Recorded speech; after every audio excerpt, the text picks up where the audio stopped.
Otep à toutes et à tous, madame, messieurs, chers téléspectateurs, et bienvenue sur les antennes de Kemet Télévision dans le cadre de votre émission Sagesse Kamit, émission consacrée à la restauration de notre mémoire, de notre dignité et de notre vérité historique. Aujourd'hui, nous abordons une thématique qui a marqué au fer rouge l'histoire de l'humanité et dont les séquelles se lisent encore sur les visages, dans les mentalités et dans les structures sociales de notre continent.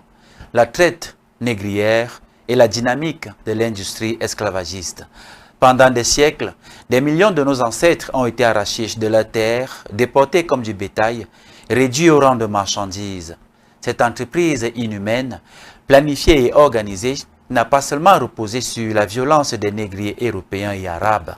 Elle a été soutenue par une véritable industrie où s'entrecroisaient intérêts économiques, politiques et religieux. Mais ce qui est encore plus grave, c'est que l'histoire de cette tragédie a été volontairement falsifiée.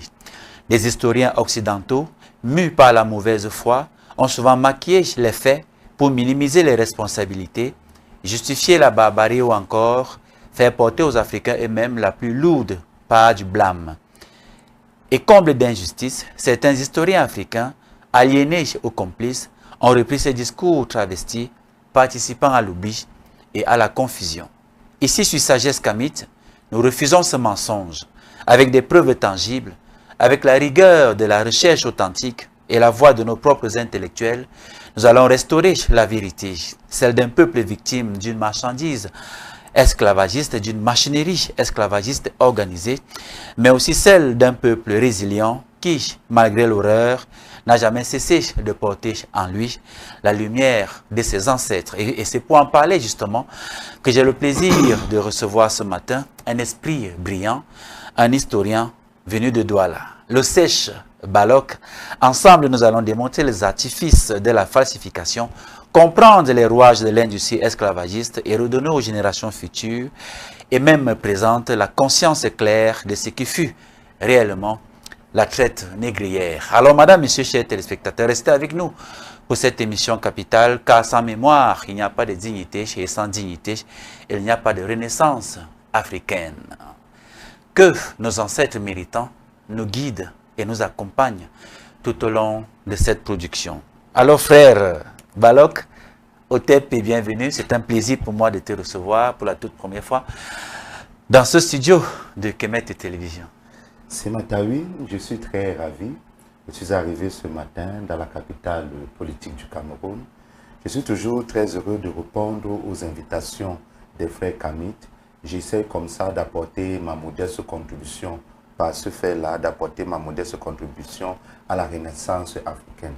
Peut-être vous allez trouver mes idées pertinentes, peut-être elles ne seront pas pertinentes, mais ce n'est que ce que je peux vous donner. C'est justement parce que tes idées transmises à travers tes travaux, notamment les conférences et certains ouvrages que nous t'avons invité justement, dont je peux déjà te certifier et te confirmer que tes idées seront bien reçues par la communauté Kamit. Je suis donc très heureux. Et j'ose croire également que ça ne sera pas la dernière. Je serai toujours là pour répondre présent, à modifier mon programme, parce que je suis très sollicité, mais je serai toujours là pour répondre à vos invitations. Parce qu'aujourd'hui, on manque de directives dans le combat panafricain et dans le kamitisme en particulier. On manque d'éclairage. Je ne sais pas si je fais partie de ceux-là qui éclairent ou de ceux-là qui envoient des gens dans l'obscurantisme. Mais quoi qu'il en soit, je pense que la mission que Nzambe m'a donnée sur la terre, c'est de bavarder, et je bavarde bien. D'historien de santé, tu te retrouves anthropologue et même archéologue. Donc, tu as fait beaucoup d'études en parallèle dans d'autres pans de l'histoire. Vous savez, en tant que Diopien, notre maître nous avait laissé une technique de travail qui parle de la pluridisciplinarité. Donc, il faut essayer de toucher à plusieurs disciplines. Et en touchant à toutes ces disciplines-là, vous avez une large vue de la science. Et il a mis sur pied la méthode du faisceau de preuves qui voudrait que, pour une démonstration que vous voulez faire, vous devez convoquer un ensemble d'arguments venus de plusieurs disciplines. Ce qui fait que dans ma dissertation doctorale, il y avait la philosophie des dames, les Hegel, les Karl Marx et autres, pour dégager par exemple un certain nombre de concepts dans la mondialisation. J'ai utilisé des ouvrages du droit international, les Charles Salomon et autres. J'ai utilisé de l'histoire en grande partie, mais aussi de l'anthropologie dans tous les domaines de l'anthropologie culturelle. Parce qu'il y a des faits, par exemple, quand on étudie l'histoire, pourquoi est-ce que dans certaines sociétés, on était prompt à accepter le missionnaire qui venait nous soigner qu'à accepter le médecin militaire qui venait nous soigner.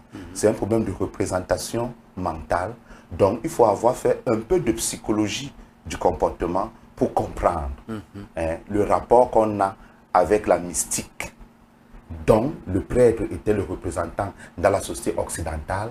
Et on pense que c'est un sorcier au même titre que notre sorcier. Et que si notre sorcier n'a pas pu nous guérir d'une maladie, lui au moins, il va nous guérir. Et quand on partait dans ces hôpitaux des missionnaires, il y avait toujours une croix de Jésus-Christ là-haut. Et on nous disait que c'est Jésus-Christ qui te guérit, ce n'est pas le médecin missionnaire qui te guérit. Vous voyez donc que si vous n'avez pas fait un peu d'anthropologie et un peu de psychologie, ce rapport à l'autre qui relève de la psyché et du mental, vous ne pouvez pas bien le ressortir. Exactement. Parlant des jobs, justement, on aura l'occasion de faire une émission sur le maître, c'est-à-dire retracer son parcours, ses différents combats. Ça sera un très bel hommage, n'est-ce pas, que le maître mériterait à ce moment-là. Oui, le maître mérite vraiment cet hommage-là. Même si dans nos universités africaines aujourd'hui, il occupe une petite place. Bon, mais à Dakar, quand même, on a fait beaucoup. On a donné son nom à l'université. Cheikh Anta Diop. Cheikh Anta Diop. La science égyptologique va vraiment à grands pas là-bas. Alors que chez nous, par exemple au Cameroun, ça a connu beaucoup de remous. Et à l'université de Douala, par exemple, on a eu à fermer la filière égyptologie. Les gens ne s'intéressent pas. Je me pose la question, comment est-ce qu'on peut se développer si on n'attache pas une attention particulière aux antiquités classiques? Voilà. C'est totalement impossible. Bon. On crie qu'on est pauvre, on crie qu'on est sous-développé, mais il y a une loi générale de l'évolution des civilisations qui voudrait que pour qu'une civilisation puisse émerger en tant que telle, elle part toujours dans ses antiquités classiques. Même comme il y a beaucoup qui pensent que Cheikh Anta Diop était un usurpateur et qu'il a travaillé beaucoup plus pour le colon que pour le noir, à travers cette émission, on va retracer pour véritablement montrer à ces aigris-là qu'il était vraiment plein de connaissances, et la connaissance dans le bon sens du terme. Exactement. Vous savez, quand vous êtes scientifique, vous êtes un homme de savoir, ne vous attendez pas à ce que tout le monde vous apprécie. Exactement. On va dire un peu de tout sur vous, mais gardez le cap. Et c'est ce que le maître avait eu à faire. Et c'est ça qui est le plus intéressant. Voilà. Traite négrière, la dynamique de l'industrie esclavagiste, telle est la thématique que nous abordons dans le cadre de cette émission de Sagesse Kamite ce matin. Alors frère, pour commencer, peux-tu définir clairement les concepts de traite négrière et industrie esclavagiste et expliquer en quoi l'un dépasse la simple capture d'êtres humains pour devenir une véritable organisation économique et politique mondiale? Ok. Dans l'historiographie de la traite négrière, qui est une historiographie du point de vue eurocentriste, on parle de traite lorsqu'il y a eu une entente pour échanger des produits, et au centre de cet échange-là, il y avait des êtres humains. C'est qu'on parle de traite négrière. Or, lorsqu'on jette un regard sur les écrits de l'époque, ceux-là qui ont été des témoins oculaires de ces faits, je citerai par exemple Enéas Zurara, Gomez Enéas Zurara, dans Chronique de Guinée. C'était le chroniqueur attitré de la cour du Portugal. Prenez tout simplement celui-là, ou bien Voyage en Afrique noire de Kadamostro. Kadamostro, oui. Vous allez vous rendre compte qu'il n'est jamais question de commerce, d'une entente entre peut-être les Noirs qui sont là et les Blancs qui venaient chercher des esclaves. Il n'y a jamais eu cette entente. Donc, je commence d'abord par critiquer cette terminologie de traite négrière. Il n'y a jamais eu traite négrière, il y a eu des razzias, des rapes des Noirs à l'intérieur. D'accord. Et à partir du XVIe siècle, il y a toute une industrie organisés par des compagnies de commerce, créées un peu partout dans les nations européennes, en France, en Hollande, autres, la compagnie des Indes occidentales, qui avaient reçu des chartes et le privilège comment on appelle ça, le privilège d'avoir la primauté d'un type de commerce qu'ils avaient défini dans leur entendement, d'avoir la primauté de ce commerce-là sur la côte. Donc, c'est là que l'industrie va réellement naître, où on va mettre des méthodes modernes sur pied pour capturer les gens à l'intérieur, pour les soumettre à la servilité. Voilà. Exactement. Alors, frère, peux-tu nous retracer les grandes étapes et dynamiques de la traite négrière, aussi bien transatlantique qu'orientale, et montrer en quoi leur logique différait ou alors se complétait? La logique est la même. Les traites existent dans les sociétés islamiques, chrétiennes et judaïques, donc judéo-chrétiennes et islamiques. Ces logiques ont été codifiées en termes de loi dans des recueils religieux. Le Coran a codifié l'esclavage, la Torah a codifié l'esclavage, le Pentateuque à travers le Lévitique et bien d'autres textes a codifié l'esclavage. C'était une réalité. Donc, maintenant, vous voulez savoir si... Oui, c'est-à-dire retracer les grandes étapes et dynamiques de la traite entre guillemets négrière, aussi bien transatlantique qu'orientale. Oui. Et qu'est-ce qui faisait leur différence? Et montrer en quoi leur logique justement différait ou alors se complétait. Voilà. Dans ces ouvrages-là, on partage une même réalité, c'est la haine de l'homme noir. Il serait frappé de deux péchés. Le péché de naissance, qui est un péché du fait que Adam et Ève avaient mangé le fruit défendu. Et le deuxième péché qui serait dû au fait que leur ancêtre éponyme, biblique ou coranique, du nom de Cam, aurait été maudit par son père Noé. Donc, à partir de ce moment-là, ils partagent la même vision. Donc, il fallait donc que, quel que soit là où les descendants, entre guillemets, de Cam seraient, qu'ils soient soumis en esclavage. Dans le monde chrétien, on a commencé par des râpes, la technique du filamento. Cela veut dire que sur la côte, les navires passent, on attrape les noirs sur la côte et on va avec eux. Quand on va évoluer, on va aller à l'intérieur, à plus de 10-40 lieues à l'intérieur des terres. On trouve des sociétés organisées qui vivent en paix, on les attaque. Et ceux qui faisaient ce travail-là, c'était les chevaliers de l'ordre du Christ. Donc, Jésus lui-même avait des chevaliers qui l'envoyaient nous faire la guerre. Donc, c'était un ordre militaire. Donc, à un moment donné, ça c'est la première étape. À un moment donné, à la deuxième étape, dans le monde occidental, on va passer à la technique qui voudrait qu'on met sur pied, sur la côte, des forts. Les forts permettent, puisque les Africains commencent à s'organiser pour se défendre, les forts permettent de se replier lorsque nous sommes attaqués par des Africains. Donc, on a des forts installés sur la côte à partir de 1457. Sur la côte occidentale, on a un certain nombre de forts. Toutes les nationalités arrivent et forment des forts. Les nationalités européennes. 1455. Oui, 1455. Nous sommes encore là au tout début. Hein, c'est-à-dire une date mémorable, parce que ce n'est pas loin de la bulle Papa Romano Pontifex. Voilà. La bulle a été faite un an avant. 1954, 8 janvier. Voilà. Donc, un an avant. Donc, les Africains avaient déjà pris conscience du danger sur la côte. Et il y a dans des régions, surtout en Sénégambie, les Noirs s'organisaient en patrouille sur la côte pour traquer ces navires-là.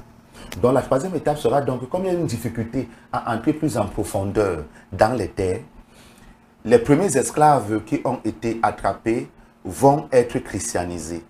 Et on leur promet un paradis s'ils s'en vont attraper leurs propres frères. Donc, ils sont christianisés, ils sont lobotomisés et ils sont sincères dans leur foi.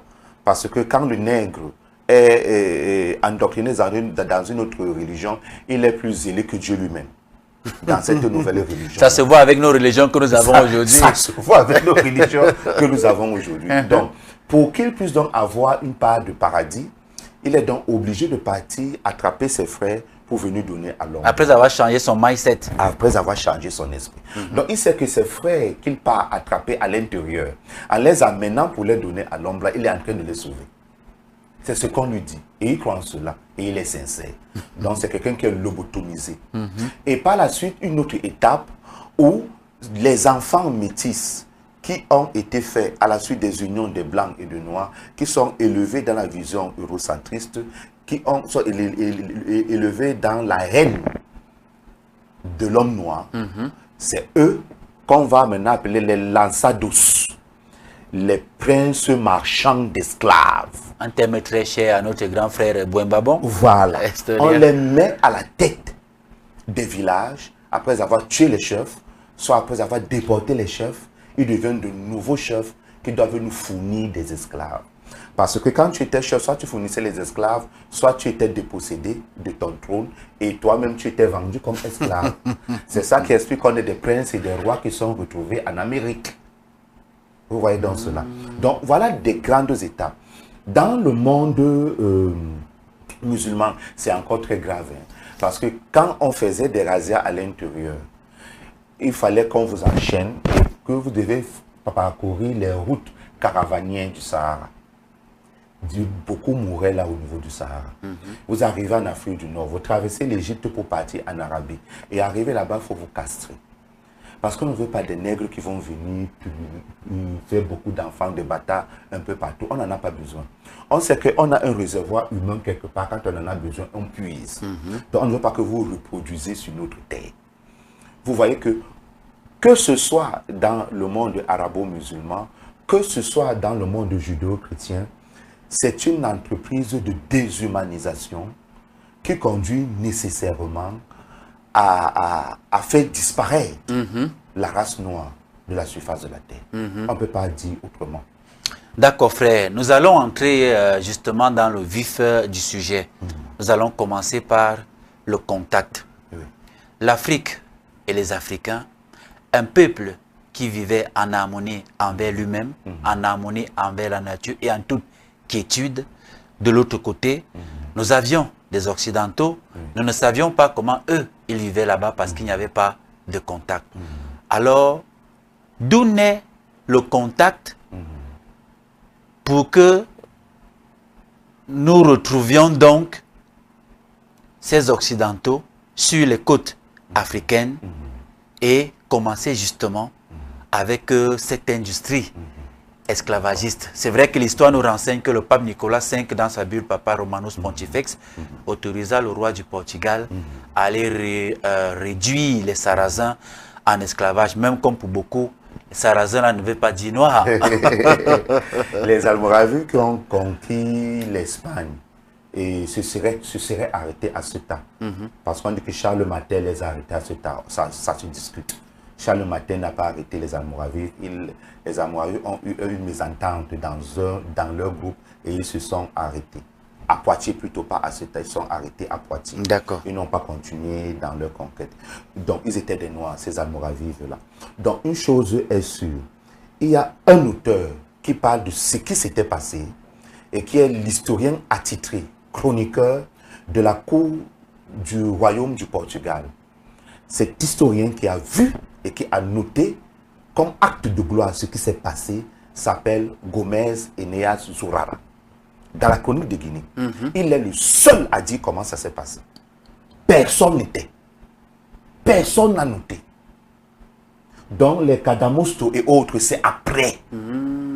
D'accord. Donc, quand on dit les Africains ont vendu, on dit sortez le texte. Et le Peter Grenouillot. Voilà. Olivier Pétré Grenouillot. Sortez le texte.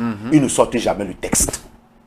Le texte qui dit comment ça a commencé, c'est celui de Gomez Enéas Zurara, la chronique de Guinée. Il y a un problème. L'infant Dom Enrique, connu dans le monde francophone sous le nom de Henri le Navigateur, veut jouer un rôle très important dans les relations internationales du Portugal. Il n'est pas fils héritier, c'est pourquoi il porte le titre d'infant. Il n'est pas fils héritier. Donc, il se lance dans la navigation. Il faut fournir en épices son pays et autres. Il faut la force de travail. Mais quand il s'agit des épices, les Arabes, les musulmans ont bloqué depuis la côte ouest de la Palestine jusqu'au nord de l'Afrique. Donc la route vers l'Inde pour partir chercher des épices bloquées, contrôlées par les musulmans. Ils n'ont plus des épices. Ils pensent que peut-être qu'en contournant l'Afrique, on pourrait trouver des épices. Donc, ils sont à la recherche des épices et des esclaves. Et c'est ce que dit Vasco de Gama. On est à la recherche des épices et des esclaves. Pourquoi les esclaves? Tout simplement parce que les nations qui sont après les espaces dominés par les Arabes en Afrique du Nord sont des nations païennes. Mais on soupçonne qu'il y a un roi là-bas qu'on appelle le prêtre Jean. Un roi prêtre qu'on appelle le prêtre Jean. Et l'enfant Henri le navigateur pense qu'en contournant les Arabes, il pourrait retrouver le royaume du prêtre Jean et amener le prêtre Jean à être son allié pour combattre ces Arabes. Exactement. Peut-être que son royaume du prêtre Jean serait l'Abyssinie, je ne sais pas. Mais c'est hypothétique, on n'a jamais fait la démonstration là-dessus. Donc, il a un problème aussi économique au Portugal. Le Portugal a besoin de l'or. Or, à l'époque almoravive, les premières pièces d'or qui ont été frappées en Europe s'appellent les maraboutins. Ces pièces d'or étaient originaires du Ghana et plus tard du Mali. Donc les Arabes sont venus leur couper d'une mine pour s'approvisionner en or et lancer leur économie. Donc ils veulent des matières premières, donc l'or, les pierres précieuses comme l'or. Donc c'est un problème. Il faut trouver de l'or quelque part. Donc Henri le navigateur pense donc qu'il peut envoyer des gens aux îles Canaries, les agresser, prendre leurs marchandises et rapporter en Espagne. Sauf qu'il a confié la mission à Antao Gonçalves, chef de mission. Il est assisté à Afonso Gutiérrez. Ils font bien leur mission. Il faut maintenant qu'ils rentrent. Au lieu de rentrer, Gonçalves dit qu'il faut faire plaisir à notre maître. On peut attraper quelques personnes de cette contrée-ci et on peut donner au maître comme esclaves. Il serait très ravi. Pourquoi ont-ils pensé seulement aux êtres humains comme eux? Avaient-ils déjà cette idée-là dans la tête en venant? Parce que dans la perspective chrétienne, il y a les guerres justes et les guerres injustes. Les guerres justes sont les guerres qui sont menées, que les chrétiens mènent envers les populations païennes et infidèles. Quand on mène une guerre juste contre les populations païennes et infidèles, on a le droit de faire des esclaves. D'accord. C'est la philosophie chrétienne. C'est le Vatican qui a énoncé cela. Donc, on a le droit de faire des esclaves. Donc, ce sont des païens. Les Guanches ne sont pas chrétiens, ils sont païens. Ceux qui habitent Rio de Oro, dans l'actuelle Mauritanie, ils sont des musulmans. Mais on les appelle les infidèles. Donc, c'est normal de faire des esclaves. Exactement. Maintenant, ce qui se passe, c'est que ce n'est pas aux îles Canaries qu'il trouvera ces esclaves. Il se place, comment on appelle ça, en fraction à Rio de Oro et ils pénètrent la rivière jusqu'à 2 ou 3 lieues et ils attrapent un groupe de près de 10 morts blancs. Donc, les morts M-A-U. Oui, R-E-S. Des morts blancs donc musulmans. Ils sont au nombre de 10. Dans ce groupe, il y a un monsieur du nom de Adahu ou Adahu. Il est un prince. Un prince, justement. Un noble. Il est accompagné de 2 autres enfants qui sont aussi des nobles. Et nous sommes en 1441. On les amène au Portugal, à Lagos. Lagos du Nigeria, là, c'est une ville du Portugal. Ah, d'accord. C'est une ville esclavagiste du Portugal. Ce D'accord. sont les Portugais qui appellent en souvenir de leur Lagos qu'ils ont laissé là-bas, qui appellent ici la Lagos. Ah, d'accord. Donc c'est une ville esclavagiste. Donc, ils arrivent avec les esclaves Blancs, les morts. morts blancs en 1441. Ils sont contents et Don Henrique est content. Donc, mais Adahu leur fait comprendre que lui ne peut pas être esclave. Il est noble. Donc, si on le libère, il va donner pour sa personne 10 esclaves et donner pour les autres princes nobles qui sont là des esclaves. Ils étaient déjà au Portugal. Ils étaient déjà au Portugal. Donc, Gonçalves essaie un peu de négocier avec Dom Henrique. Mais si on les lâche et puis ne reviennent plus, on va faire comment et tout ça. Bon, au bout de 3 ans, en 1444, on accepte le deal. On les lâche. À l'eau de Oro, on les lâche. Et ils s'en vont. Et ils tiennent parole 2 semaines plus tard. Ils arrivent avec des esclaves noirs. Donc, eux avaient des esclaves, les morts. Avaient des esclaves noirs. Ils faisaient des razzias. En Afrique. En Afrique. Ils faisaient des razzias à l'intérieur de l'Afrique subsaharienne. C'est pourquoi ils avaient des esclaves. Ils vont donc leur fournir un esclave noir. Et en 1444, le premier contingent d'esclaves noirs apparaît donc au Portugal. Donc c'est au Portugal qu'on a commencé à écrire des esclaves, non en Amérique. Jusqu'en 1455, dans 1444-1455, ça fait 11 ans. Oui, il y a environ 700 à 900 esclaves recensés par la douane et par d'autres services de l'État portugais. Ils travaillent dans des champs, ils travaillent dans des maisons comme domestiques. Et cela apparaît comme normal d'avoir un domestique noir qui travaille pour toi, tu ne fais rien. Ceux qui travaillent dans des champs, c'est une main-d'œuvre ville. Un problème se pose. Il y a la nécessité, avec le nombre d'esclaves croissant, d'agrandir les champs, de créer des plantations. Or, le Portugal, c'est un tout petit pays. Donc, il faut qui n'a même pas de terre fertile. Qui n'a même pas de terre fertile. La nécessité se pose maintenant de déplacer la jeune économie de plantation qu'on est en train de mettre sur pied, de la déplacer aux îles Canaries. Où vivent les Gouanches, qu'on va massacrer parce qu'ils ne vont pas supporter ce travail harassant. Et on va commencer à prendre les Noirs pour les amener là-bas travailler. Deuxième poste de travail, l'économie des plantations. C'est ça qui justifie l'organisation de ces razzias. Et plus tard, quand on va découvrir, entre guillemets, l'Amérique, on va donc déplacer l'économie des plantations vers les Amériques. Vous comprenez donc ça? Donc c'est ça le premier contact. On n'a jamais trouvé un noir en train de vendre un noir sur la côte. Et même le Saint-Esprit peut faire la démonstration. Donc, voilà ce que Enéas Zourara dit qu'ils ont fait. Il était très fier, hein? Très fier parce que c'était un acte de gloire pour le royaume du Portugal. Donc, quelle était donc son intention de mentir? Il ne fallait pas mentir.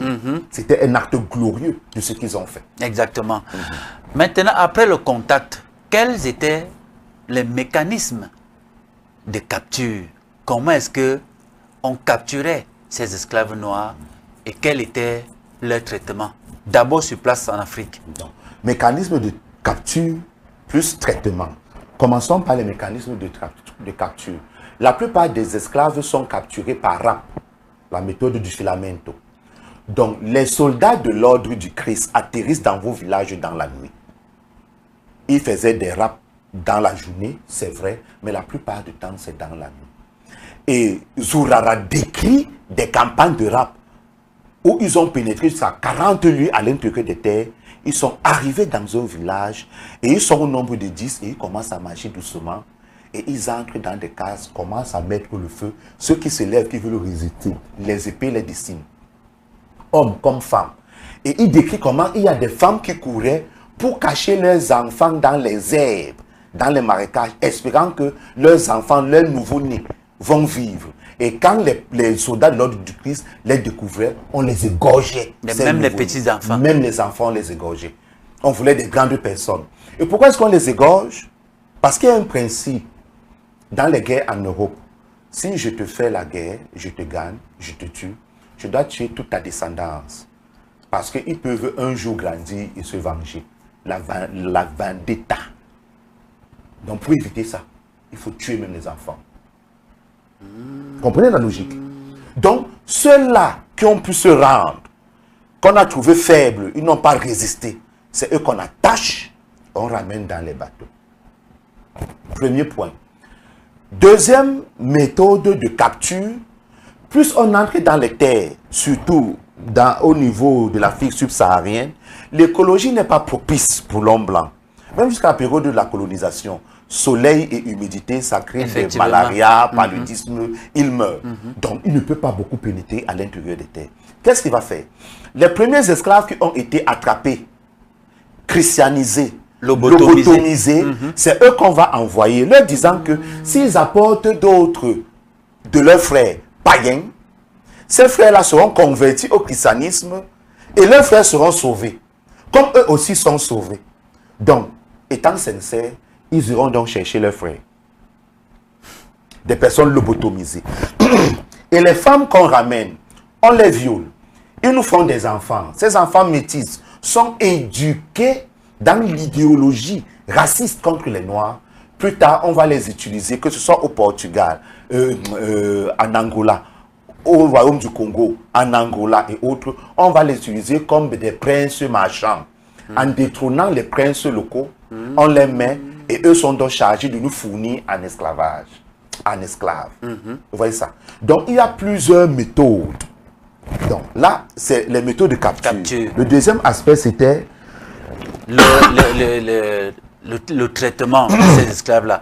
Peut-être avant, est-ce que lorsqu'ils sont arrivés, il n'y avait pas cette hospitalité qui était chère et qui continue d'être chère à l'Afrique vis-à-vis de ceux-là, c'est-à-dire voyant des gens qui arrivent pour la première fois, on les considère comme des humains comme nous, et puis on leur donne ce qu'on a l'habitude de donner aux étrangers, afin que ces derniers plus tard, n'est-ce pas, changent radicalement de façon de faire. Nous avons une culture hospitalière, peut-être c'est ça qui a conduit et qui va conduire à notre déchéance. Cette culture hospitalière. Nous recevons l'étranger chez nous au point de partager notre couche et notre femme avec lui. Pour lui montrer que nous sommes sincères. Si vous donnez votre femme à quelqu'un, cela veut dire que vous avez réellement confiance à cette personne. Et nous, nous le faisons, sans gêne. Bon, maintenant, celui-là qui a donc une culture conflictogène, et quelqu'un disait civilisation de répression, qui est issu d'une civilisation de répression, il n'a pas la même représentation du rapport à l'autre. Et à partir de ce moment-là, il va donc jouer sur cette naïveté que vous avez de penser que tout le monde est comme vous, quelle que soit la couleur de peau. Je vous prends deux cas. Dans le royaume du Congo, on avait dit à Alfonso Ier que les Blancs capturent tes frères pour les amener en esclavage à Sao Tomé. Il n'avait jamais cru. Il a dit que les Blancs ne peuvent pas faire ça. Que les Blancs sont ses frères. Comme si c'était converti au christianisme. On l'avait converti au christianisme. Que nous faisons tous partie d'une humanité, d'un Dieu hypothétique qui est au ciel, qui est blanc, qui nous aime. Mais le jour où il en a eu la preuve, et il a dit aux Blancs, aux soldats et aux missionnaires d'arrêter cela, c'est à l'église qu'on a porté atteinte à sa vie. On a tiré sur lui. À un moment capital de la concentration de la messe, où on lève l'hostie, l'agneau de Dieu, voici l'agneau de Dieu qui enlève le péché du mort. Pendant qu'il est concentré sur l'hostie, on a tiré sur lui. À l'église. À l'église. N'oubliez pas que dans leur culture, ils tuent beaucoup de personnes à l'église. Le massacre de la Sainte Barthélemy, on les a massacrés tous à l'église. On a dit que Dieu va choisir sa part là-dedans. Savoir qui est pour lui et qui n'est pas pour lui dedans. Donc dans leur lieu saint, ils ont l'habitude de massacrer. Donc ce n'est pas la première chose. On peut vous l'appeler dans sa alliance. Voilà. Donc voici par exemple une autre situation, toujours dans le royaume du Congo, où on vient annoncer dans un village que les étrangers sont en train d'arriver. Ce sont des soldats blancs. Bon, ce village-là, c'est un village d'agriculteurs. Ils ont des champs à perte de vue. Ils n'ont pas un problème pour s'alimenter. Le chef appelle son notable, ses notables. On conclut qu'il faut nécessairement accueillir ces étrangers. On envoie les femmes au champ, ils apportent les ignames, toutes sortes de produits. On dépose sur la route, on acclame les étrangers qui arrivent. Ils ont pris les cadeaux, ils sont partis. Mais ils ne sont pas partis, ils sont installés à 1 kilomètre du village. Le lendemain, ils sont revenus. Ils sont encore revenus. Il faut encore leur donner des cadeaux. On a donné une fois, on a donné deux fois, on a donné trois fois. Et un jour dans la nuit, ils sont venus mettre le feu à nos chaumes. Vous voyez cela? Ils ont mis le feu et ont massacré les hommes qui étaient robustes. Le reste en esclavage. Malgré toute cette hospitalité. Malgré toute cette hospitalité. Le reste en esclavage. Vous voyez ça? Bon, maintenant, quel était le traitement des esclaves ici, en Afrique? En Afrique? Bon, voilà. Avant la déportation. Avant la déportation, d'accord. Quand on vous arrêtait, on vous mettait le carcan, une sorte de collier de fer. Au bout, il y avait une chaîne que vous rattachez à un autre carcan. Quand on n'a pas ça, on prend deux bâtons qu'on attache là et on essaie de serrer pour que votre cou ne quitte pas de là. Donc, on peut vous enchaîner comme ça. Au départ, 50, 60, 100 personnes. Et imaginez-vous par exemple que si c'est ici à Yaoundé qu'on vous a arrêté, vous allez marcher comme ça jusqu'à Douala parce que le port c'est à Douala. Vous voyez. En route, il y a des champs. On coupe le régime de bananes, on met sur votre tête. Ce n'est pas pour que vous mangez, c'est pour que le blanc puisse manger ou bien l'esclavagiste puisse manger. Ça, Vous, on ne s'en soucie pas. On peut encore, si on est magnanime, un nègre qui meurt là, on le découpe, on vous le donne à manger. Nous avons été obligés de manger nos propres frères. Le cannibalisme dont on parle que les Africains étaient cannibalistes, c'est pourquoi on est venu les christianiser, les coloniser. Mais qui a fait de nous des cannibalistes? Quand tu manges ton frère une fois, deux fois, ta tête dijonne, la preuve. Les vaches qui sont devenues folles, c'est parce qu'elles avaient mangé de la farine de vache, elles sont devenues folles. Donc si tu manges ton semblable, ta tête dijonne. Donc, beaucoup de peuples sont donc retrouvés enfermés dans ce cannibalisme-là. Donc, nous marchons donc. On marche. Ceux qui s'épuisent, même si tu es sur le point de mourir, on te tue. On ne peut pas te laisser. Même si tu vas mourir, on te tue. On prenait, leur fusil était terminé parfois par des couteaux très pointus. Des baïonnettes. Des baïonnettes. On te pique ça au cœur. Et là, on est sûr que tu ne vas pas vivre. Le sang jaillit partout, ce n'est pas son problème. Et puis, on vous coupe la tête. Lorsque une femme avait un enfant, l'enfant pleure, la femme ne peut pas allaiter son enfant, on prend l'enfant, on jette dans la brousse. Peut-être c'est un lion ou c'est un boa qui va avaler. Ce n'est le problème de personne. C'est pas possible. Parce qu'on n'était pas des humains, nous sommes des êtres anté-adamiques. On a été créés avant Adam et Ève. Oh, l'humanité commence après Adam et Ève, ou bien avec Adam et Ève. Donc c'est eux qui sont des humains, pas nous. Nous sommes des êtres anté-adamiques. Donc quand on souffre, non, on ne souffre pas, on fait semblant de souffrir. Quand on pleure, on ne pleure pas. C'est l'émotion. L'émotion est nègre. C'est l'émotion. Mais la raison est Hélène. La raison est Hélène. Donc on ne pleure pas, on ne souffre pas, on n'a pas de chagrin. On ne connaît pas ce que c'est que le sentiment, on ne l'exprime pas. Donc imaginez-vous, au bord des routes, tous ceux-là qui mouraient là, on ne les a pas comptabilisés. Vous arrivez sur la côte, il n'y a pas, rarement, il y avait un édifice construit avec un toit. Bon, j'ai regardé à Bimbia. Je ne sais pas s'il y avait un toit dans ces espaces-là où on mettait les esclaves. Mais il n'y avait pas. À Douala, par exemple, il y avait des piqueurs qu'on pouvait mettre là pour définir un espace où on ne pouvait pas sortir. Mais le soleil de Douala et les intempéries de Douala, à cette époque-là, dit, et ceux qui mouraient de paludisme, et ceux qui mouraient de bilharziose et toutes ces maladies hydriques et tout cela, on ne les comptabilisait pas. On attend. Quand le bateau va arriver, on va vous ranger dans le bateau pour vous amener en Amérique. Et là encore dans le bateau, c'est un autre type de traitement. Vous pensez que la nourriture qu'on embarquait dans les bateaux, c'était pour que les esclaves mangent, c'était pour que les négriers puissent résister à la traversée. Quant à vous, si on vous faisait une bouillie à partir de maïs pourri, il faut dire merci Dieu, parce qu'on vous a même alimenté. Beaucoup mouraient comme ça avant d'arriver en Amérique. Alors imaginez-vous donc, vous êtes dans des cales, vous êtes serrés, vous êtes entassés comme des fagots de bois. Ceux-là qui ne connaissent pas ce que c'est que la mer, le bateau tangue, il a le mal de mer, il vomit, les uns vomissent sur eux, d'autres, les gens délirent, parce qu'ils sont dans un environnement où il fait chaud, c'est la chaleur, il n'y a pas de lumière, les gens délirent, les gens crient, les gens meurent.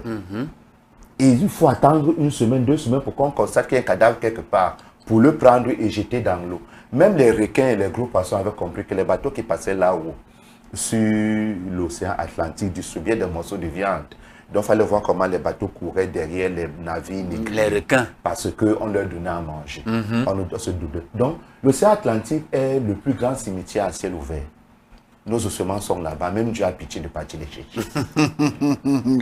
D'accord, frère. Maintenant, une fois que on les capturait dans des villages, est-ce qu'il y avait des lieux précis où on les entassait avant le départ, qui peut-être aujourd'hui sont des lieux de mémoire, où on les entassait avant la traversée? Oui, il y a Gorée par exemple. Ah, Gorée, au Sénégal. Au Sénégal, Gorée. Il y avait Bimbia. Bimbia. Même ici, chez nous, à Douala. C'est seulement que les vestiges n'ont pas beaucoup survécu. À Douala même, on les entassait. C'est pourquoi on mettait des piquets et autres. Mais il y a une chose qui est très importante dans ces lieux de mémoire-là. Il y avait toujours un rituel qu'il fallait faire pour changer l'état psychologique de l'esclave. Il fallait le baptiser avant qu'il ne parte. C'était très important. De force, il fallait le baptiser. Il y avait toujours un prêtre, pendant que vous passez salle pour partir entrer dans le bateau, il allait laver sa croix, vous versez de l'eau bénie, je fais de toi un chrétien et autres. Pour que après ta mort, tu puisses avoir accès au paradis de blanc. Parce que être esclave, c'était le prix à payer pour ce bonheur-là. Et Nicolas II l'a dit, c'est le prix qu'ils doivent payer pour avoir une place dans le paradis des Blancs. Comme si on avait demandé à être sauvés. Comme si nos propres paradigmes dans nos villages ne nous satisfaisaient pas et qu'on avait demandé à être sauvés par un hypothétique Dieu. Vous voyez donc cela. C'était un rituel très important. À Gorée, par exemple, il y avait la porte de non-retour. Dans certains lieux, il fallait contourner un arbre, l'arbre de non-retour, pour que, de façon symbolique, que ton esprit ne pense même pas à revenir en Afrique. Au Bénin. Voilà. Pour que même ton esprit ne pense même pas à revenir en Afrique. Donc même mort, que ton âme se mette à divaguer dans les océans. Si c'est là-bas où tu es mort, ou bien sur un continent étranger, sans support. Que ça ne vienne pas les hanter. Oui, exactement. C'était très important. Donc. Ok, frère. Quel rôle les puissances européennes comme le Portugal, l'Espagne, la France, l'Angleterre et même la Hollande ont-elles joué dans la mise en place de cette machine esclavagiste, notamment à travers les compagnies négrières et les routes maritimes? Ces nations-là vont mettre sur pied toute une logistique.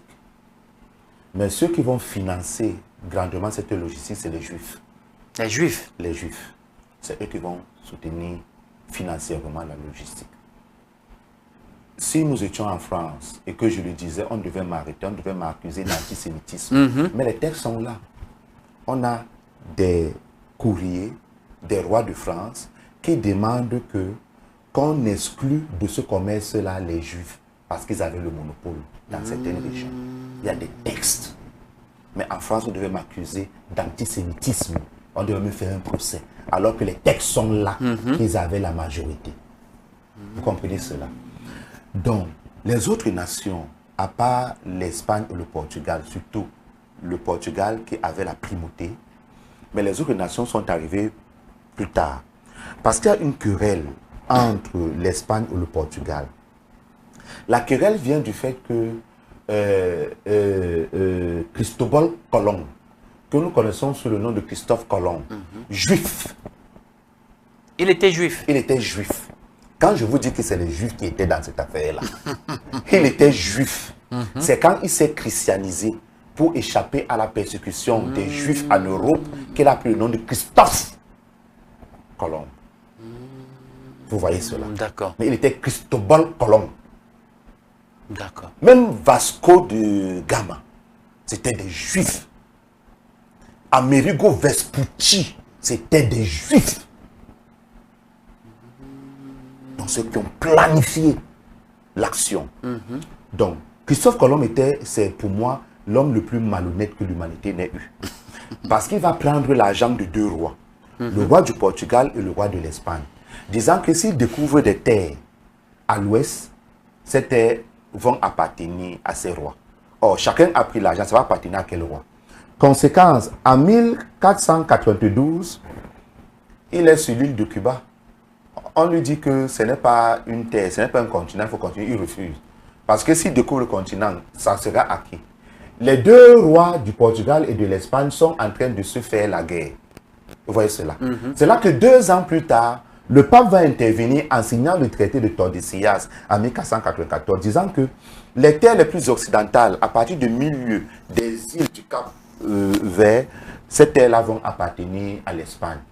Et de ce côté, ces terres vont appartenir au Portugal. Donc, la ligne de Tordesillas tombe donc et met le Brésil de côté de la sphère d'influence portugaise et les autres parlent espagnol. Mais les rois de France, François Ier, n'avait pas à son époque accepté cela. Et il a demandé au Vatican de lui donner le testament d'Adam, où Adam, dans son testament, partage le monde entre le roi d'Espagne et le roi du Portugal. Et il a défié sa sainteté, le pape, l'autorité morale de sa propre religion. Parce que la France est la fille aînée de l'Église. Défier cette autorité-là et se lancer dans ce commerce-là. Vous comprenez? Donc, que ce soit la France, que ce soit les autres nations protestantes comme la Grande-Bretagne et les Pays-Bas, toutes ces nations n'avaient que de cesse d'avoir leur part de gâteau dans un système qui enrichissait le Portugal et faisait du Portugal la première puissance économique. Imaginez, vous faites travailler des gens que vous ne payez pas. Le seul petit salaire que vous pouvez leur donner, c'est un peu de nourriture pour qu'ils puissent survivre pour le lendemain. Vous faites 2000% de bénéfices. 2000% de bénéfices. Le projet était devenu une véritable puissance. Et cette puissance-là, les autres l'enviaient. Les autres voulaient donc participer. Donc quand toutes ces nations vont donc vouloir entrer dans ce business très fructueux, générateur de revenus colossaux, sans grands efforts. Sans grands efforts, 2000%. Donc tu n'investis pas beaucoup. Et si tu veux vraiment beaucoup gagner sans avoir de soucis, par bateau, tu donnes 5% des revenus par bateau au Vatican. Je suis historien, c'est là. Donc, je ne suis pas en train d'insulter ou de diffamer. C'est là. Le Vatican avait 5 à 10% par revenu par bateau. Donc, on n'a pas reporté plainte là-dessus. Ça veut dire que le Vatican et l'Église catholique, en tout cas, on reviendra tout à l'heure sur... Voilà. OK. Et ils avaient leurs propres esclaves qu'on leur donnait. Quand les premiers esclaves sont arrivés en 1444, les premiers esclaves noirs, on a aussi donné à Eugène IV. Le pape Eugène IV, il a aussi eu sa part. Le 8 août 1444, il a donné sa part d'esclaves là-dedans. Il a fermé la bouche. Vous voyez, même Dieu était contre nous. Vous voyez que c'était impossible de s'en sortir. Si la secrétaire, le pape, vicaire du Christ sur la terre, était contre vous, même Dieu aussi était d'accord. Exactement. Des esclaves. Donc, c'est comme au 19e siècle, on avait une course aux colonies. Mais là, à cette époque-là, c'est une course à qui va avoir sa part de gâteau dans ce système. Et c'est là que les États ne pourront pas aller directement. Les États vont confier leurs intérêts à des compagnies de commerce que les États, ils ont créées. Ils donnent le privilège de l'exclusif à travers une charte signée avec ces compagnies. Et ce que l'État va fournir, c'est des militaires pour défendre les forts sur la côte ou encore pouvoir faciliter les razzias à l'intérieur. Est-ce que vous comprenez? Mais les hommes eux-mêmes, toute la main-d'œuvre esclavagiste qui doit faire le boulot, ce sont les désœuvrés de l'Europe dont on ne veut pas. Il faut se débarrasser de quelque part et leur donner une mission, la seule de leur vie qui pouvait leur permettre de se racheter et de se sentir humains. Les condamnés à mort qu'on ne voulait pas, on leur disait qu'en faisant cela, ils se rachèteraient de la communauté. Donc c'était des gens sans cœur qui pouvaient nous égorger sans même avoir une moindre émotion. Et tout cela qui étaient des opposants du roi et tout, on les balançait dans les colonies esclavagistes pour qu'ils fassent ces basses besoins. Dans la colonie esclavagiste, ou bien le terrain expérimental de l'Afrique était le terrain où on exprimait tout ce qu'il y a de noir à l'intérieur de l'homme blanc. Et c'était autorisé, parce que nous sommes des êtres anti-Adam. D'accord, frère. On va partir définitivement de l'Afrique pour voir comment c'était organisé en Europe. Tu dis bien que ceux des premiers esclaves qu'on a christianisés et qu'on a lobotomisé le cerveau ont servi à vendre leurs frères. Qu'on s'entende bien, parce qu'il y a un discours qui sous-tend que les Noirs, consciemment, ont vendu leurs propres frères. Et il y a même un historien sénégalais, Tidiane Diaye, qui soutient, n'est-ce pas, cette thèse-là, comme quoi les Africains conscients ont vendu leurs frères. Tidiane Diaye est un grand historien. Je ne peux même pas délier les courroies de ses chaussures. Vraiment, devant lui, je ne suis qu'une simple fourmi. Mais soyons quand même honnêtes. S'il y a un point de vue, une façon de lire la réalité historique, utilisons les mêmes lois pour tous les phénomènes historiques. Je vous prends le cas. Lorsque Hitler, avec son nazisme, était en train de massacrer les Juifs, nous savons aujourd'hui que plus de 140 000 Juifs ont écrit à Hitler parce qu'ils voulaient intégrer l'armée de Hitler. Et ils ont contribué à massacrer les Juifs. Est-ce que le tribunal de Nuremberg a un jour statué que les Juifs étaient responsables de leur propre massacre? Pas du tout. Parce que leurs frères avaient participé. Pas du tout. Non. En France, lorsque les nazis occupaient la France de Vichy, les Français ont été des collaborateurs. Quand les nazis se sont retirés, eux-mêmes, ils ont eu à prendre ces collaborateurs-là qui ont facilité l'annexion de la France, facilité la mise en place d'une administration nazie en France. Les femmes qui ont couché avec les nazis ont été pendues. Les enfants, ceux qui ont fait les enfants ont été pendus. Ceux qui étaient là pour dénoncer ont été tous pendus. Est-ce qu'à un moment donné, dans le bilan de la guerre, dans tout ce que les historiens français écrivent comme histoire, est-ce qu'on a écrit quelque part que les Français étaient responsables des dégâts que les nazis ont eu à causer chez eux? Pas du tout. Pas du tout. Donc, on ne peut pas donc dire que si on a trouvé un noir lobotomisé qui arrête son frère noir pour partir le vendre, que les Africains sont responsables. Ceux qui sont responsables, c'est ceux-là qui ont établi l'idéologie.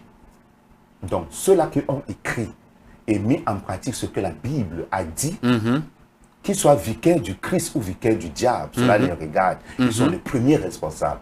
Ceux-là qui ont financé cette atrocité, ils sont les deuxièmes responsables. Donc, c'est le même principe qu'on a appliqué pour le génocide du juif et tous les génocides. Donc, c'est le même principe que nous devons appliquer ici chez nous. Donc, vous étiez en train de parler, avant ça, il y a la question portée sur un autre aspect. Si vous pouvez me rappeler cet aspect-là. Oui, sur peut-être avant les résistances, le fait qu'il y a un discours qui sous-tend que le noir, consciemment, a vendu ses frères en esclavage. Voilà. D'où le thème, le concept traite négrière qui est critiquable aujourd'hui. Voilà. Donc, je vous ai déjà montré qu'on utilise 2 poids 2 mesures. Exactement. D'accord. Et maintenant, Babaka, non, c'est pas Ibrahim Babakake. Dans l'un de ses ouvrages, montrait que la situation d'insécurité était telle que pour pouvoir survivre, il fallait nécessairement, pour pouvoir survivre, il fallait nécessairement vendre les esclaves. Et dans l'un de ses ouvrages, il décrit une scène où un monsieur, pour que sa famille ne soit pas vendue, il a attrapé son voisin, il a attaché les pieds et les mains pour partir vendre. En route, il était fatigué, il s'est arrêté pour se reposer. Le voisin a réussi à se détacher. C'est lui qu'on a attaché, c'est lui qu'on a vendu. Donc le principe était que soit vous vendez, soit c'est vous qui êtes vendu. Seuls ceux qui vendaient étaient peace and love. C'était devenu une question de suivi. C'était devenu une question de suivi. Donc on ne peut pas nous accuser d'avoir vendu. Les conditions avaient été créées pour que si on ne participe pas, c'est nous qui partions. Et vous savez que ce n'est pas... Dans un peuple, ce n'est pas tout le monde qui a des problèmes de conscience. Il y a toujours des dégénérés, des rejetés de la société. Hein. Si nous sommes envahis, même le Cameroun d'aujourd'hui, si on a envahi là, par exemple, par le Nigeria ou par la France, tous ceux-là qui vendent au marché colonial, au marché central, qui ne trouvent pas de place dans cette société-là, seront les premiers à partir de dire que je vous donne tous les secrets du pays. C'est partout, ça se fait partout. Tous ceux qui n'ont pas de place dans la société sont les premiers à partir collaborer. Parce qu'au moins, ils trouvent une occasion là. Exactement, de sortir de leurs conditions. Et de se poser comme des personnes importantes. Donc, ce n'est pas seulement chez nous qu'on a des traites. Des traites, il y en a partout. Même au ciel. Satan est le premier traite. D'accord. Maintenant, sur le plan de la résistance, pour sortir de l'Afrique et se retrouver définitivement et voir comment cette affaire a été organisée en Occident, est-ce qu'ils sont entrés comme du beurre? Est-ce qu'il y a des peuples quand même qui ont, malgré tout, résisté? C'est-à-dire à l'esclavage, à la pénétration, n'est-ce pas, de ces esclavagistes-là, de ces négriers. Les résistances étaient pluriformes. Déjà, au début, on ne connaissait pas où venait le danger. Quand on a compris que les soldats de l'ordre du Christ patrouillaient les côtes pour attraper les gens, les Noirs qui avaient les villages sur les côtes ont déserté. C'était déjà un acte de résistance. C'est ça qui obligeait ces soldats-là à entrer à l'intérieur des terres pour chercher les esclaves. Maintenant, à l'intérieur des terres, il y avait des grandes villes. Des résistances se sont faites dans ces grandes villes-là. Et on connaît notre faiblesse, l'armement. Aujourd'hui, on ne peut pas attaquer l'AES parce que l'AES est armée. Vous viendrez le trouver garçon. Donc le jour qu'on va comprendre que nous devons être suffisamment armés et que les gens de l'autre côté n'écoutent que le langage de la violence, on va se faire respecter. Et c'est cette même faiblesse-là qu'on avait à l'époque. On appelait leurs armes des bâtons qui crachent le feu. Est-ce que c'était une faiblesse en tant que telle, étant donné que l'Africain ne connaissait pas ce qu'on appelle véritablement la guerre, c'est-à-dire tuer son semblable comme ça là à cause de... L'Africain connaît ce que c'est que la guerre, mais l'Africain n'a pas la même logique de la guerre. D'accord. C'est pourquoi c'est lui qui a inventé les règles de la guerre. On ne poursuit pas un ennemi qui est au sol, tu le laisses se relever. C'est les règles de la chevalerie qu'on a établies et qui sont arrivées en Europe. Ce sont les Mandingues qui ont commencé à appliquer cela. On ne s'acharne pas sur un civil. Dans la charte du Mandé, justement. Voilà. On ne s'acharne pas sur un civil en cas de guerre. On s'acharne sur les soldats et non sur les civils. Si le soldat dépose les armes, tu ne dois pas le tuer. Ce sont les règles de la guerre. Et maintenant, dans notre vision du monde, nous avons les ministres de la guerre et aussi les ministres de la paix. Mais la fonction du ministre de la guerre est momentanée. C'est quand il y a un péril qu'on nomme ministre de la guerre. Comme pour dire que nous ne mettions pas l'accent sur la violence sur l'autre. Ça peut être, on peut arriver là par erreur. C'est pourquoi l'Égypte, au premier empire, dans l'ancien empire, il n'avait pas un corps de soldats de métier. Donc, quand les étrangers nous envahissaient, c'est les agriculteurs qui prenaient leurs armes, les outils agricoles, partaient bagarrer. C'est plus tard, au Nouvel Empire, qu'on dit que mais cette affaire-ci là, il faut vraiment que... Et puis, on met sur place une armée véritable. Vous voyez? Mais de nous-mêmes, on ne peut pas penser arriver à cette atrocité. Puisque dans le Raoumou Père Mouhérou, il a dit que si tu tues ton semblable, tu ne peux pas aller au champ et au Sekiyalou. Alors, tu vis religieusement chez toi, pourquoi penser à tuer l'autre? Vous voyez dans cela. Donc, je dis que, quand je dis que c'est une faiblesse, ce n'est pas que je condamne. Mais c'est pour dire que, peut-être il faut qu'on change un peu de vision. Parce que le monde est violent. Si on continue à rester doux, on risque de finir, on va nous exterminer. Je vous prends un cas. Je vous prends un cas. Pour entrer au Moyen Empire, il fallait chasser les Hyksos qui nous avaient envahis. D'accord? Le culte d'Amon ne pouvait pas chasser les Hyksos. Le culte d'Amon ne peut pas te permettre de développer les velléités de la guerre à l'intérieur de toi et partir agresser. Ce que les Soudanais ont fait, les Nubiens, ils ont quitté la Nubie avec un culte du dieu Muntu. C'est un dieu de la guerre.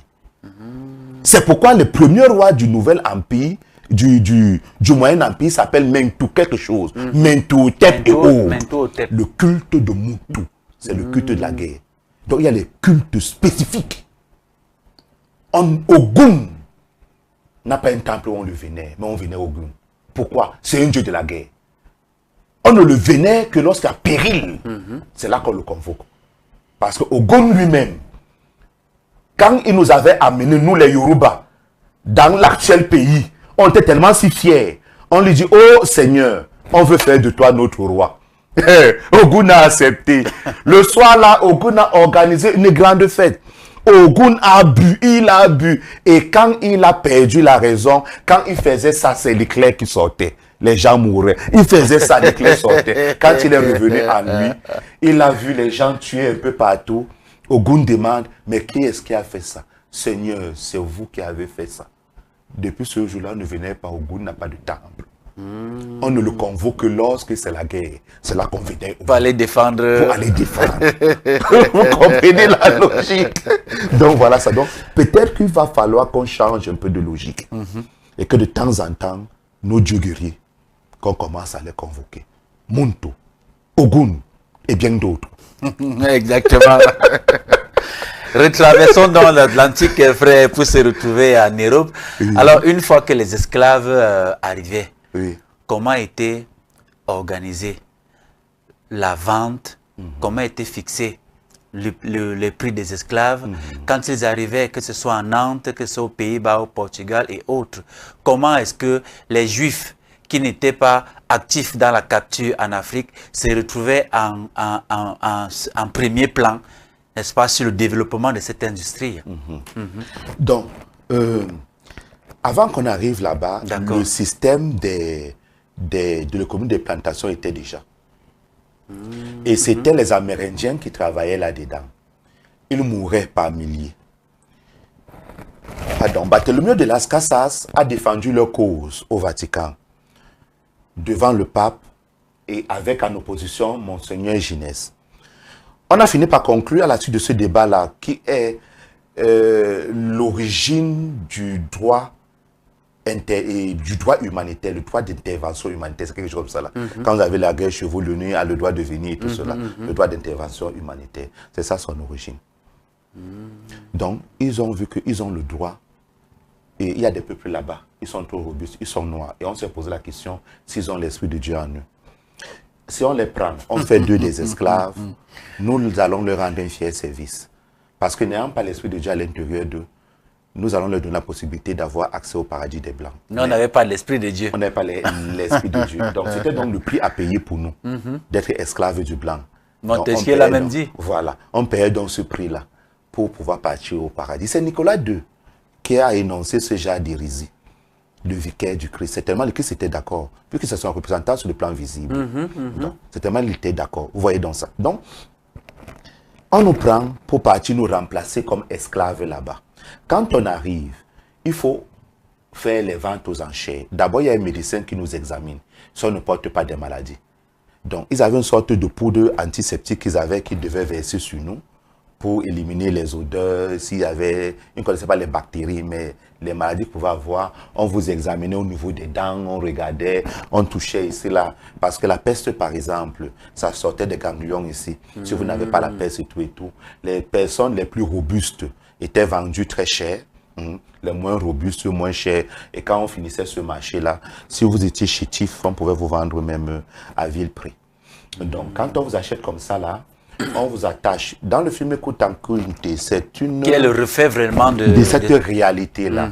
On vous attache derrière la calèche de votre maître. S'il habite à 100 km, vous allez marcher à pied à 100 km. Pendant ce temps, il est dans sa calèche avec son cheval, il tape et le cheval va autour et toi aussi tu cours derrière. Le pauvre nègre court derrière. Bon, si tu es fatigué, tu tombes, on va te tirer sur une longue distance. Hein. Donc, tu peux ne même pas arriver vivant. Peut ne pas arriver vivant.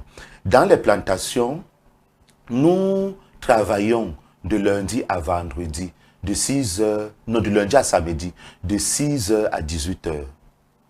Le dimanche était réservé, c'était le jour du repos, il fallait aller à l'église. Donc, quand on partait donc à l'église, parfois, dans certaines plantations, c'est les pasteurs qui venaient nous évangéliser.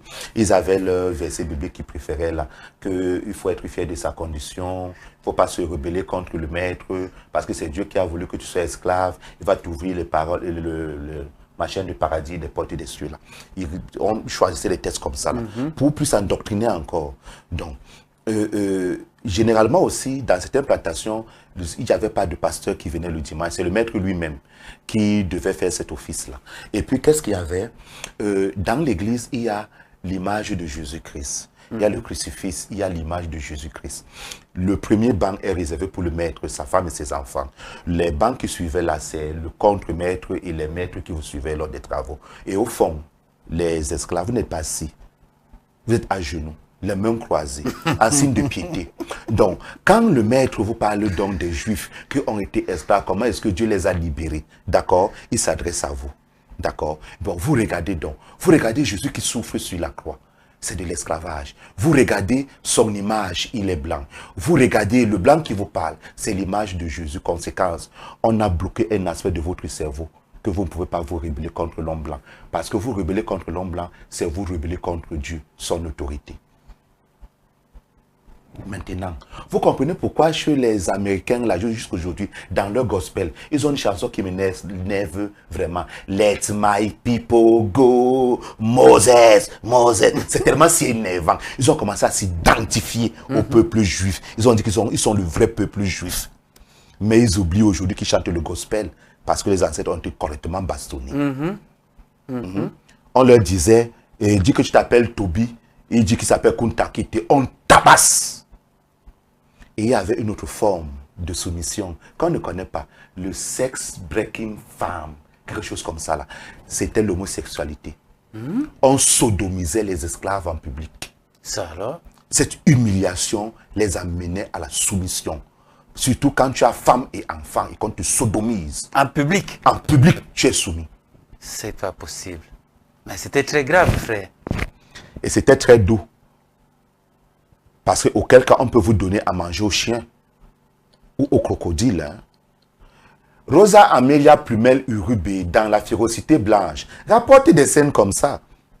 Elle rapporte des scènes où une maîtresse est sur sa grande pirogue, petit bateau là, et puis la négresse est là derrière, elle essaye un peu de calmer son enfant qui pleure, qui pleure, qui pleure. La maîtresse blanche exaspérée a ramassé ce petit négrillon de pas du tout et l'a jeté dans la rivière. Les crocodiles s'en sont réjouis. C'est pas un être humain ça. C'est pas un être humain. D'accord? En France même, ils sont allés jusqu'à, je ne sais pas si c'est Louis XIV ou Napoléon, à faire, à sortir un décret dans lequel l'homme noir était un bien meuble. Le code noir de Colbert. Voilà quelque chose. Colbert, oui. Justement. Et on vous interdisait de vous enterrer même dans un cimetière avec les Blancs. Même comme vous étiez chrétien, de ne pas être enterré dans un cimetière avec les Blancs. Donc même dans le royaume de Dieu, il y avait le racisme. Même mort, il y avait le racisme. Donc, c'est ce code-là qui définit vraiment ce que c'est que l'esclave. L'esclave est un bien meuble, comme cette table-ci. C'est vous qui l'avez achetée, vous pouvez décider de la jeter du haut de cet étage-ci, de la briser, de la brûler. Elle vous appartient. Qui doit venir vous dire que vous ne pouvez pas le faire? Donc même l'esclave, si vous l'égorgez, personne ne va venir vous demander pourquoi vous avez égorgé votre esclave. C'est un bien meuble. C'est ça un esclave, un bien meuble. Ça, vous en faites ce que vous voulez. D'accord, frère. Ça a duré précisément combien de temps? Peut-être avant ça, le rôle ou alors quelle place les religions, justement, notamment le christianisme et l'islam et même le judaïsme, ont-elles occupé dans la justification de l'esclave et comment ont-elles servi à légitimer moralement ce système de domination que nous, aujourd'hui, au XXIe siècle, nous continuons d'accueillir avec fierté et donner l'impression que nous maîtrisons ces religions-là mieux que ceux-mêmes qui les ont créées. La première religion esclavagiste, c'est le judaïsme. Dans la Torah, l'esclavage est codifié. Dans le Lévitique et dans un autre livre, même dans l'Exode, il y a des lois sur l'esclavage. La deuxième religion esclavagiste, c'est le christianisme. Vous trouvez aussi cela dans les textes chrétiens. Paul lui-même conseille aux esclaves de ne pas se libérer car ils sont déjà libres en Jésus-Christ. Tu voyais ça? De nous libérer. On nous a dit que c'était pour nous libérer. Mais ce message-là nous interdit de refuser la domination esclavagiste de l'homme blanc. Est-ce que vous comprenez? Le jour que vous allez lire, bon, continuons d'abord. La troisième religion esclavagiste qui va donc naître avec tellement de virulence, c'est l'islam. Ah, ça. Le Coran et certains hadiths ont codifié. Donc, je ne suis pas en train de mentir. Ils peuvent dire que je suis en train de mal parler de leur religion. Non, c'est dans le Coran. Il y a des versets justement qui institutionnalisent l'esclavage. L'esclavage. Ce n'est pas moi qui leur ai dit d'écrire cela. Nous n'avons en Afrique, en Égypte, aucun texte religieux qui institutionnalise l'esclavage. On n'en a pas. Parce qu'on ne peut pas concevoir ce type de système. Donc, maintenant, commençons dans le problème par des Juifs. C'est eux qui ont fait ce ramassis de mythes qu'il y avait un ancêtre hypothétique qui s'appellerait Noé, qui avait des enfants. Un de ses enfants a vu sa nudité parce que vous avez vu la nudité de votre père. Vous avez été maudit. À vie? À vie. Moi, j'ai porté mon père quand il était malade. Je l'ai lavé. Bon, je pense qu'il doit me maudire pour cela, hein, parce que j'ai vu sa nudité. Ma mère, je l'ai traitée quand elle était malade. Mais sauf que c'est dans un autre cadre. On dit que il a vu son père nu, au lieu de le couvrir, et il s'en est moqué. Contrairement à toi que c'est un cas de maladie. Cela veut dire que Noé lui-même était de mœurs légères. Très bien. Comment est-ce qu'il peut boire et saouler? Il n'arrive pas à se maîtriser. Et on ne fait pas cette précision-là dans ces écrits-là. Il avait des mœurs légères. Si lui-même était responsable, il n'en arrivait pas à ça. Voilà. Donc c'est ça. Donc, la Bible dit que c'est l'ancêtre Canaan. qui est maudit. Et par la suite, on dit que c'est tous les descendants de Cam. Donc, il y a toute une gymnastique là. Et maintenant, il y a les rabbins juifs. Je prends le cas du plus raciste de tous ces rabbins. Chapeau, Maïmonide. Chapeau, celui-là. J'espère qu'il brûle en enfer. C'est lui qui a popularisé cette malédiction dans la littérature juive. Et je pense que la guerre ne va pas le louper, celui-là. C'est lui qui a popularisé cela. Donc, il y a donc une haine pour le noir qui naît dans cette religion-là. Et comme c'est là où le christianisme a puisé, cette haine-là se déporte donc dans le christianisme. Donc, même si les Européens pratiquaient l'esclavage et qu'ils trouvaient que les peuples du Nord étaient sauvages, barbares et autres, c'est pourquoi ils les appelaient les Slaves, pour dire les esclaves, donc les Russes et tous ces peuples-là. C'est là-bas qu'ils partaient prendre les esclaves. Les peuples de la région de l'Europe centrale, de la région des Balkans, c'est là-bas qu'ils partaient faire des raps. Parce que pour eux, c'est eux qui étaient des Slaves, des esclaves. Ils ne nous avaient jamais mis là-dedans. Mais quand ils sont devenus chrétiens, ils nous ont mis dans leur problème de racisme, de haine envers le noir. Quand les Arabes sont devenus musulmans, parce qu'ils n'étaient pas musulmans, ils couraient derrière les chevaux pour un peu brigader, voler pour essayer de manger et autres. S'ils ne mangeaient pas, ils ne pouvaient pas vivre. C'était des bandits de grand chemin, ils coupaient les têtes des gens. Je refuse de préciser le métier de l'un d'eux, qui s'est érigé comme étant le plus grand de tous les Arabes. C'était des bandits de grand chemin qui couraient derrière les caravanes. C'était des peuples qui étaient en rupture de banc dans des sociétés civilisées. Donc, vous voyez donc que quand ils vont devenir musulmans, ils vont commencer à appliquer cette vision du monde-là. Mais attends un peu. Ils oublient une chose. Que même leur prophète était noir. Mohamed. Sa mère Fatima est originaire d'où? Si ce n'est pas du Yémen. Son propre père Abdallah était Abdallah, qui? Oui. Ils oublient qui était Abdallah. C'était un noir. C'était un noir. Donc, ils ne veulent pas représenter leur prophète parce que sur le fond, il est noir. D'accord. Il y a des textes du 10e siècle. Puisqu'on n'a jamais vu la face du prophète des musulmans. Voilà. L'un des plus grands historiens du 10e siècle en Arabie dit que le père de Mohammed était noir et gardien de la Kaaba. Ça veut dire même que ce n'est pas Mohammed qui vient avec l'islam. Exactement. Puisque son père s'appelait Abdallah. Il y avait le nom de Allah dans son nom. Donc, il ne pouvait pas avoir couché Allah. Allah existait avant. Et son père était serviteur d'Allah. Vous voyez l'ironie. Voilà. Vous voyez qu'à partir de ce moment-là, c'est les Juifs qui ont commencé avec cette haine-là. Et moi, quand je me regarde, je ne sais pas en quoi je suis maudit. La couleur de ma peau, c'est 25 couches de kératine. Aucun peuple sur la terre ne l'a.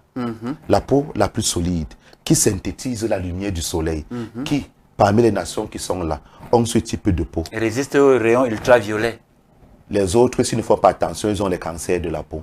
Ils sont obligés de se bronzer chaque fois. Moi, je n'ai pas besoin de me bronzer. Donc, ils sont comme les animaux à sang-froid. Obligés de se mettre au soleil pour avoir comme un les peu reptiles et d'énergie. autres. Exactement.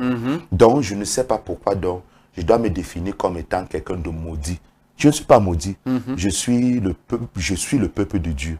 Tu es fier de l'être. Je suis fier de l'être. Voilà, frère, bientôt nous sortons de cette émission. Venons-en à la révolution de Haïti, enchaînement Saint-Domingue, avec les célèbres Toussaint Louverture et Jean-Jacques Dessalines, qui ont décidé de faire une révolution et abolir l'esclavage pour que Haïti devienne le premier pays nègre indépendant. Avant les Toussaint Louverture, les Dessalines, il y avait d'abord eu les Boukman. Boukman, voilà. Venu de la Jamaïque, où le moulin a écrasé, lui avait brisé la main. Un prêtre des rites africains. Associé aux prêtres vaudous, ils ont pu créer quelque chose pour donner la force et de l'énergie quand ils ont entamé pour la première fois le combat contre l'homme blanc. Et je me rappelle encore de cette phrase qu'on leur prête qui dit que tous les hommes sont libres et que aucun Dieu ne doit avoir le droit de dire à son peuple de partir réduire les autres en esclavage. Et qu'ils font appel à leurs ancêtres. Et pour la première fois, le vaudou a mis en nu un aspect qu'il ne faudrait pas. Le premier aspect, c'est l'art de l'utilisation des poisons. Les marrons qui fuyaient les plantations et qui se réfugiaient dans des endroits très éloignés, on leur a enseigné l'art de l'usage de poisons pour empoisonner tous les puits d'eau, pour que plus personne ne boive de l'eau. On va tous mourir. Mais vous aussi, vous ne pouvez pas de cette eau. Vous voyez cela. L'art d'être possédé par des esprits guerriers, de telle façon que quand vous êtes dans cette situation de transe et que vous entrez en combat, vous pouvez ressentir la douleur, mais à un moindre degré. C'est pourquoi quand il s'est lancé dans des guerres, couper tête, brûler caille. Couper tête, brûler caille. On tirait sur des gens, mais il continuait d'avancer. Tant qu'il n'a pas coupé ta tête, il ne tombe pas pour mourir. Ça, c'est un aspect du vaudou lors des guerres que généralement, on n'aimerait pas mettre à nu. Mais quand l'Africain commence à le mettre à nu, c'est que tu l'as poussé dans son dernier retranchement. Et il sent que soit il le fait, soit il meurt. Donc c'est l'ultime question de suivi. Question de suivi à partir de ce moment-là.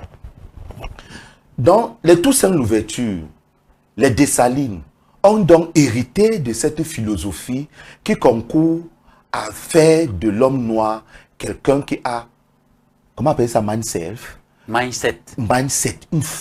un mental fort. Je pense que nous étions les Bourman et autres, les guerres de Toussaint Louverture n'auraient pas abouti. Si ce n'était pas le vaudou, ces guerres n'auraient pas abouti. Et une fois qu'on a abouti, on a commis la maladresse de laisser les prêtres, les missionnaires sur notre sol.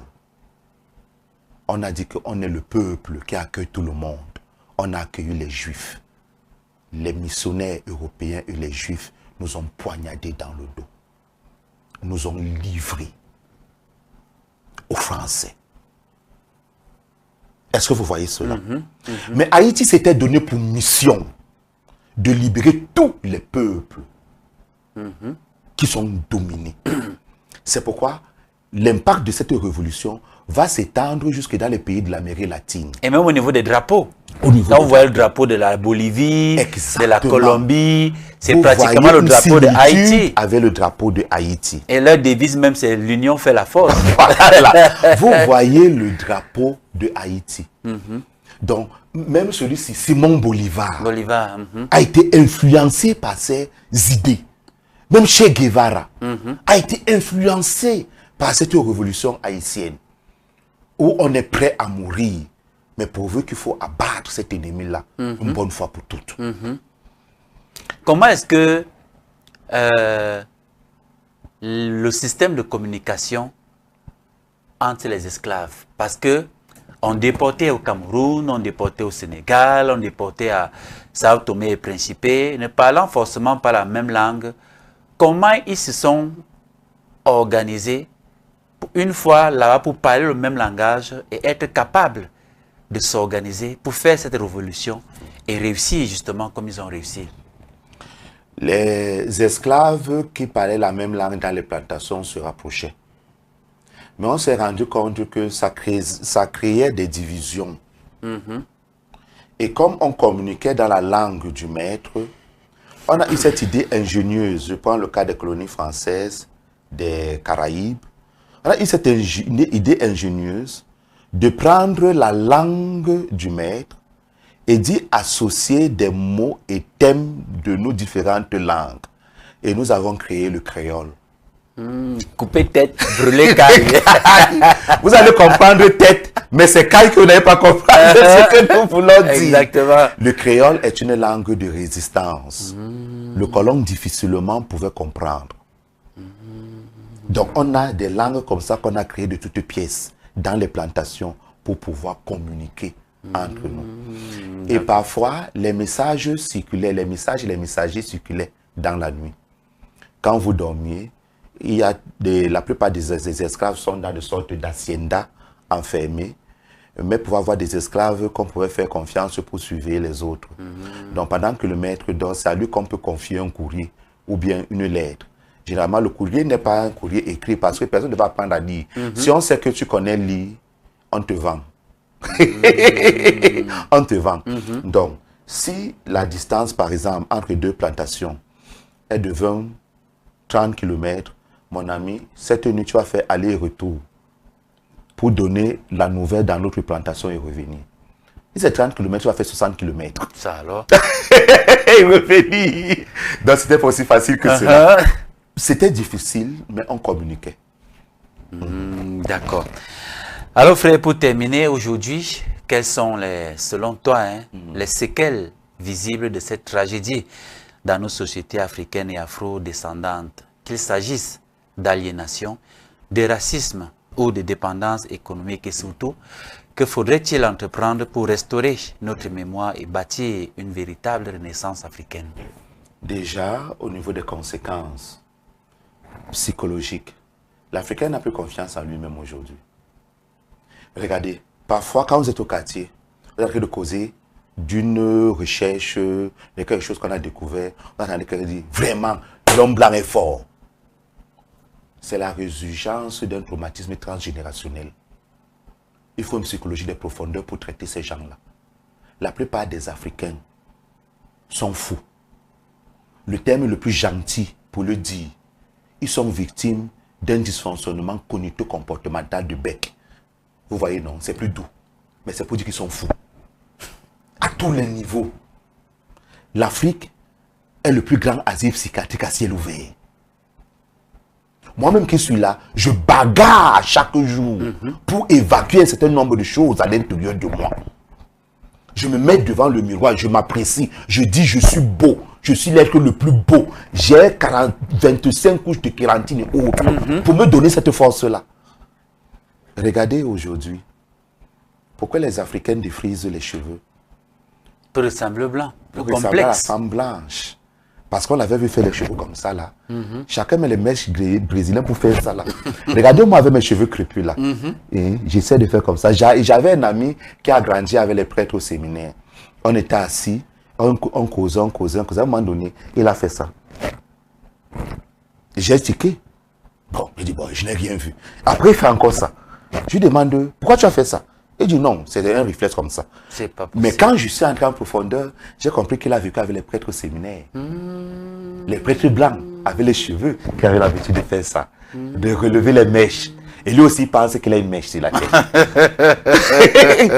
Donc, il faut affronter ce traumatisme. Faire des lieux de mémoire. C'est le premier traitement, un traitement collectif. Faire des lieux de mémoire. Gaga Justine, c'est un artiste plasticien qui a un projet de plus de 5 milliards qui vise à faire un monument pour guérir des traumatismes collectifs. Actuellement, elle cherche des fonds. Les Européens sont intéressés parce que le monument est sur 5 hectares au minimum. 5 hectares. Donc, quand vous entrez, vous visitez des lieux qui vous parlent et autres. Quand vous finissez la visite là, vous devez ressentir comment beaucoup de choses ont changé à l'intérieur de vous. Les Européens sont prêts à financer parce qu'ils sont aussi ces traumas. Pourquoi toujours les Européens? Est-ce que nous manquons des moyens suffisamment pour financer justement un projet comme celui-là? Nos moyens servent à détourner et à mettre dans les banques en Europe où se trouve notre cœur et notre cerveau. Vous voyez ça, non? Qui voulez-vous qu'en Afrique qui vienne financer ce genre de choses? Mais Justine Gaga veut que ce soit en Afrique. Mais aucun Africain ne s'engage à donner un financement. L'aliénation. L'aliénation, finalement, elle risque d'accepter. Parce que les banques disent que s'il faut qu'ils financent ça, il faut qu'on installe ça chez eux. Et puis un beau jour, vous allez voir un nègre qui paye un billet d'avion ici, pour aller va à Berlin ou en France pour partir. Un lieu de mémoire qui concerne justement les Africains. Vous comprenez pourquoi j'ai dit que nous sommes fous. Entre autres. Voilà donc des projets comme ça, n'est-ce pas, qui peuvent permettre de restaurer notre mémoire et bâtir une véritable renaissance africaine, frère. Exactement. J'ai ri beaucoup plus quand je dis que nous sommes de tous fous. Pierre Akos et René Pierre Rechnik avaient écrit un ouvrage, là, c'est malade qui nous gouverne. Donc c'est ça qui est venu là. Donc on ne peut pas faire une renaissance. En égyptien pharaonique, ça s'appelle Ouhem Messout. Et le Ouhem Messout, c'est la redécouverte de ces antiquités-là. Parce que la redécouverte de ces antiquités est d'abord un traitement psychologique qui nous amène à nous considérer nous-mêmes. Je prends le cas. En 1804, Napoléon avait battu l'Allemagne du Saint-Empire romain germanique anglais. Les Allemands, ils se sont fissurés, c'était plus un État, tous les États fédérés sont retournés à leur indépendance. Ils ne savaient plus qu'un jour, ils pouvaient ressusciter comme État. Vraiment, c'était fini pour l'Allemagne. Quelques années après, il y a dans le royaume prusse un ministre de l'éducation qui est arrivé, von Humboldt. Il a mis un programme éducatif basé sur les antiquités gréco-romaines. Il dit qu'on doit enseigner aux enfants que nos ancêtres sont les Grecs et les Romains. Les Allemands sont les Vandales, les Oses, les Tongs. Ils n'ont rien à voir avec les peuples hellènes, les Doriens, les Achéens et autres. Ils n'ont rien à voir, même pas au 10e degré. Mais ils ont enseigné que les Grecs et les Romains étaient leurs ancêtres. Ça a dopé une jeunesse qui s'est retrouvée au pouvoir.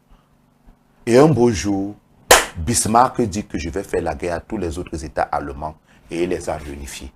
Une fois réunifiés, en 1870-1871, il a donné une belle correction à la France. L'Allemagne est redevenue une puissance internationale ou bien mondiale en Europe. Vous voyez cela? Mais c'est parti d'un programme éducatif de von Humboldt. Il n'y a que les historiens qui s'en souviennent. Vous voyez comment on a guéri un traumatisme profond. Voilà. Voilà, frère, quand il pose la question de savoir ce qu'il faut entreprendre, c'est justement parce que Kemet Télévision contribue également à ça à travers, au-delà des enseignements des gens comme vous. Il y a un événement organisé chaque année qui s'appelle Kemet Reconnexion, où nous faisons venir les Afro-descendants pour venir se reconnecter à la source ancestrale et profiter, n'est-ce pas, des initiations pour connaître véritablement quelle est leur origine. Voilà, donc nous faisons autant que faire se peut. Nous apportons notre modeste contribution à la renaissance véritable de l'Afrique au Hemosou. Merci beaucoup. C'est une entreprise noble. Vivement que l'atome primordial, l'être des êtres qui a tout créé, qui est le point de l'irradiation de toute chose, puisse donner de l'énergie à votre entreprise. Et lorsque le moment sera venu et que vous aurez choisi le site de Ngorlutoba pour le visiter, je demanderai l'autorisation à qui de droit pour que je puisse vous accompagner et que je vous fasse des rites sur ce lieu sacré où j'ai été installé. D'accord.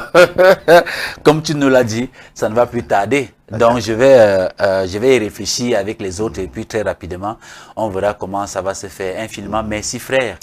C'est moi qui vous remercie. D'être venu de Douala jusqu'à Yaoundé dans notre modeste studio. Mais ici, c'est le laboratoire. Exactement. Il est certes petit, peut-être il n'est pas beau comme certains autres studios, mais le plus important, c'est ce qui en sort. Exactement. Le plus important, c'est ce qui sort de nous. Et si ce qui sort de nous est empreint de beaucoup d'amour, c'est la plus grande richesse. Exactement. Merci infiniment. Voilà, chers téléspectateurs, nous arrivons au terme de cette émission exceptionnelle. Nous avons eu le privilège de parcourir ensemble les ombres et les lumières de l'histoire de la traite négrière et de l'industrie esclavagiste.